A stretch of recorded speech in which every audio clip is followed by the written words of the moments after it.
Halo Sobat Anime, salam kenal dan selamat bergabung di sini, di Anime Night. Di channel ini kita akan membahas semua tentang anime, dan buat kalian yang suka dengan pembahasan seputar anime jangan ragu lagi. Langsung aja subscribe dan nyalain loncengnya biar kalian enggak ketinggalan video-video terbaru di sini. Baiklah, mari kita langsung masuk ke kontennya. Isekai wa Smartphone Tutomo ni Chapter 72-75. Cerita dimulai ketika Toya bertemu untuk pertama kalinya dengan Ende seperti di akhir episode anime season pertamanya. Dalam pertemuan mereka itu, mereka mengobrol banyak hal termasuk mencari pekerjaan dan mendapatkan uang. Ende lalu bertanya tentang pekerjaan yang dilakukan oleh Toya. Toya pun menjelaskan bahwa dia melakukan pekerjaan di guild petualang, pekerjaannya seperti mengalahkan monster, dan mengawal pedagang. Mendengar penjelasan Toya, Ende mengatakan kepada Toya mungkin dia juga akan melakukannya. Dan karena Toya juga memiliki urusan di guild, Toya pun membimbing Ende sampai ke guild. Singkat cerita, mereka pun sampai di guild. Ketika mereka masuk ke dalam, sambil melihat papan permintaan yang penuh dengan orang, Toya mengantarkan Ende bertemu dengan resepsionis guild dan menanyakan perihal prosedur pendaftaran. Setelah itu Toya pergi mengambil uang di loket guild. Ende pun selesai dengan pendaftaran dan dia berterima kasih kepada Toya. Ende sangat senang karena guild bisa ditemukan di berbagai negara karena dia tidak bisa menetap di satu tempat. Toya masih ingin bertanya banyak kepada Ende, tapi Toya merasa itu bukan urusannya. Toya pun hanya memberikan saran untuk melakukan pekerjaan sederhana di awal, dan mereka pun berpisah.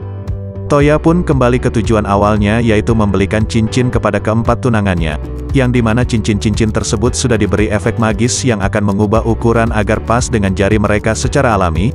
Toya juga menaruh beberapa sihir di cincin mereka seperti akselerator untuk pertempuran, transfer sebagai tempat sihir cadangan, dan penyimpanan pribadi. Tiba-tiba Toya ingat koin perak di saku yang didapatkannya dari Ende dan meletakkannya di meja. Linse yang melihat itu mengambil satu koin dari meja dan mengatakan dia belum pernah melihatnya. Saat Toya juga mengambil satu koin dari meja, Toya mendengar suara ketukan pintu. Itu adalah Rene dan Francesca yang membawa cangkir dan pot dengan teh hitam. Saat menuangkan teh, Francesca melihat koin yang dibawa oleh Toya dan bertanya apakah mata uang itu masih digunakan sampai sekarang. Toya terkejut Francesca mengetahuinya, dan Toya pun menanyakannya. Francesca mengatakan bahwa koin itu adalah koin perak Parutenu. Itu berasal dari 5284 tahun yang lalu. Toya pun teringat akan Ende dan berpikir Ende mungkin berasal dari masa lalu atau mungkin mirip Francesca. Ende mungkin robot buatan Profesor Babylon. Toya pun bertanya kepada Francesca tentang robot laki-laki, tapi Francesca menjelaskan Profesor tidak membuat tipe laki-laki. Hari berikutnya Toya pergi ke guild dan berharap untuk bertemu dengan Ende. Tapi Toya berubah pikiran dan berpikir untuk menaikkan peringkatnya ke petualang peringkat pertama, yaitu peringkat merah terlebih dahulu.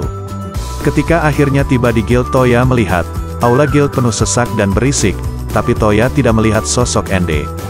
Toya pun bertanya kepada resepsionis guild yang menangani pendaftaran Ende kemarin. Katanya Ende sudah menyelesaikan permintaan penaklukan untuk serigala bertanduk satu dan menerima biaya permintaannya. Tapi Toya melihat ada yang aneh dengannya dan bertanya apa yang terjadi. Resepsionis guild pun menjelaskan bahwa permintaannya hanya mendapatkan 5 tanduk, tapi Ende membawa lebih dari 50 tanduk serigala, tapi karena permintaan penaklukan hanya untuk 5 tanduk, jadinya Ende hanya mendapatkan hadiah untuk 5 tanduk itu dan sisanya dibeli dengan harga pasar. Namun demikian Toya tetap kaget karena Ende memburu lebih dari 50. Terlebih lagi seingat Toya, Ende tidak memiliki senjata.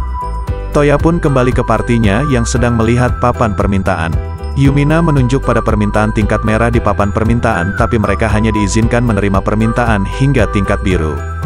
Toya membawa kertas permintaan dan bertanya kepada resepsionis guild apakah mereka bisa mengambil permintaan tersebut. Toya ragu karena Yumina masih di peringkat hijau dan yang lainnya biru. Tapi resepsionis guild mengatakan mereka bisa mengambilnya karena semua parti Toya memiliki gelar Dragon Slayer kecuali Yumina. Setelah itu dia menjelaskan tentang isi permintaannya dan misinya adalah mengalahkan Mithril Golem di area pertambangan di kaki Gunung Merisia. Mereka pun berangkat dengan menggunakan Babylon Taman Langit. Dalam perjalanan Toya mencicipi masakan LC, dan kalian pasti tahu itu sangat pedas. Toya pun kepedasan. Setelah ditolong Linse dengan menaruh es batu di lidahnya, Toya berkata LC sekarang dilarang mendekati dapur.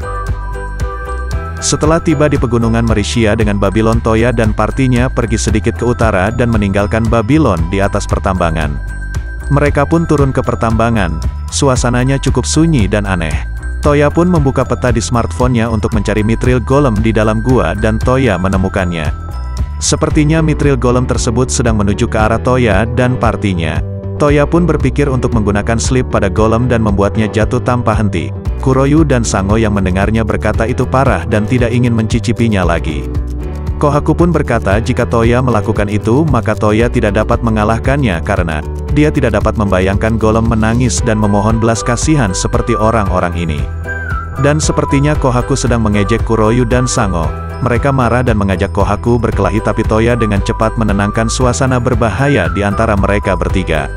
Singkat cerita golem pun keluar dari pintu masuk gua yang besar. Lalu Yumina menunjuk satu golem lagi yang perlahan muncul di pintu masuk terowongan. Dua golem Mithril. Mithril golem pun mulai menyerang dengan mengangkat batu besar di dekatnya dan melemparnya ke arah Toya dan partinya. Semua pun menyebar untuk menghindarinya. Pertempuran pun dimulai.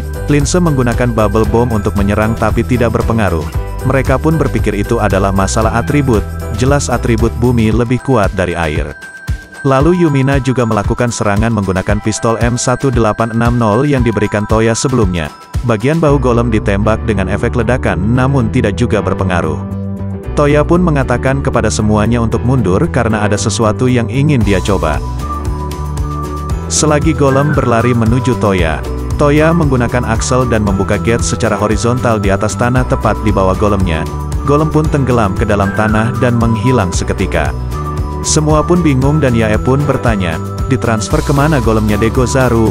Untuk pertanyaan Yae, Toya hanya mengarahkan jarinya dan tertawa, tepat di atas sini.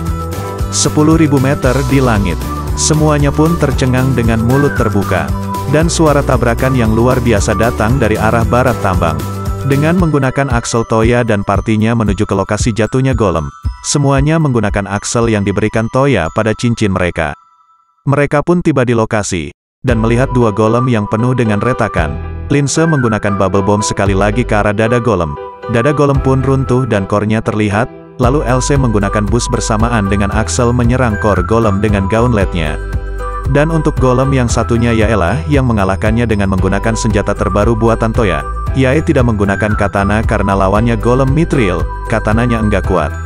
Singkat cerita mereka pun berhasil menyelesaikan permintaannya dan memasukkan tubuh golem di storage milik Toya dan berencana melapor ke guild besok. Mereka pun menggunakan gate dan kembali ke rumah dan mendapati Rene yang sedang berlatih mengendarai sepeda bersama Cecil. Ketika Toya dan lainnya mau masuk ke dalam rumah, Rene bertanya kepada Toya di mana Francesca. Toya dengan kaget berkata, "Oh sial, aku melupakannya." Setelah itu scenes pun dimulai dengan Francesca yang mengambek kepada Toya karena ditinggalkan di atas tambang saat penaklukan golem berakhir. Tapi dia senang karena berkat itu dia menemukan fetish Toya yang disebut abandonment play. Dia berkata cepat atau lambat Toya akan sampai ke titik di mana Toya akan meninggalkannya telanjang di taman pada malam hari, untuk melayani permainan sesatnya itu. Toya berkata tidak pernah memikirkan itu bahkan untuk 1 milidetik pun. Francesca pun berkata akan memaafkan Toya jika dia menerima hadiah sebuah pakaian tidak senonoh kesukaan Toya. Toya pun berkata syaratnya terlalu sulit dan Francesca mengatakan dia hanya bercanda lalu dia merendahkan kepalanya dan meninggalkan teras. Melihat hal tersebut Lin berpikir Francesca seperti manusia asli karena bisa berpikir begitu. Setelah itu Toya dan Lin berbicara tentang mencari Babylon selanjutnya. Singkat cerita Toya dan partinya pun pergi ke guild dan melaporkan 2 Mithril Golem. Dan sepertinya hasil penyelidikan guild harusnya hanya ada 1 Mithril Golem. Resepsionis pun meminta maaf akan hal itu. Dan karena merasa itu merupakan kesalahan dari guild maka pembayarannya akan menjadi 2 kali lipat dan Toya mendapatkan 10 koin emas putih sebagai bayarannya, dan poin guild juga menjadi 2 kali lipat. Dengan poin itu semua level guild telah meningkat. Yumina menjadi biru dan yang lainnya menjadi merah. Mereka pun mendapatkan gelar Golem Buster yang memiliki hak istimewa berupa diskon 20% dari toko yang bergabung dengan guild, tapi dengan diskon 40% dari gelar Dragon Slayer, itu menjadi tidak ada artinya. Keluar dari guild, mereka pun berpisah. Linse dan Yumina menuju toko sihir dan Elsie yang akan berlatih dengan Jenderal Leon. Kuroyu dan Sango bersama Elsie sedangkan Kohaku bersama kelompok Yumina. Toya berencana untuk pergi ke blacksmith dengan Yae dan membuatkannya katana dari bahan mithril. Toya membuka gate dan mereka berdua menuju Uido karena tidak ada blacksmith yang bisa membuat katana di daerah barat.